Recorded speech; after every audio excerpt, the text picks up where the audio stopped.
Қайырлы таң баршаңызға. Сіздермен Фариза. Бүгін мерекелік дастарханға нәзік, өте дәмді, осындай құстың ұясы деген салат дайындайтын боламыз.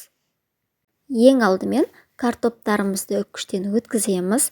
Осыны салқын суға 4-5 рет крахмалы кеткенше жуамыз.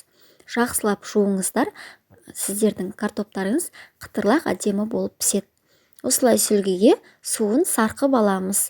Қағаз сүлгімен бетінен осылай істесеңіздер де болады. Майымызды қатты қыздырып, аз-аздан сала отырып, қуырып аламыз. Алған керек заттардың барлығын төменге описанияға қалдырдым.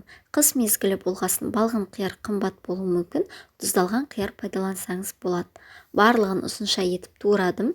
Тауық еті, асылған жұмыртқа, қияр және қуырылған жаңа біздің картофелдеріміз, үстіне жүгері салдым. Үстіне дыс саламыз, яғни толтырмай, қасықтың ұшымен салсақ жеткілікті. Керек мөлшерде майонезімізді салып араластырамыз. Бізде салат дайын болды. Дайын салатты салып аламыз. Бұл салаттың ерекшелігі бетіндегі қуырылған картофелінде. Қытырлақ, ерекше әдемі дәм беріп тұрады. Салат өте нәзік. Мінекей дайын болды. Осылай әдемілеп бетін жауып қоямыз. Міндетті түрде жасап көріңіздер. Бұл салаттың құстың ұясы деп те атайды бұл салатты. Сол себепті осылай қызық ретінде де жұмыртқа қойып түсірген болатынмын. Сіздермен болған Фариза. Ас болсын. Менің каналыма тіркеліп қоюды ұмытпаңыздар. Бұл салатты міндетті түрде жасап көріңіздер.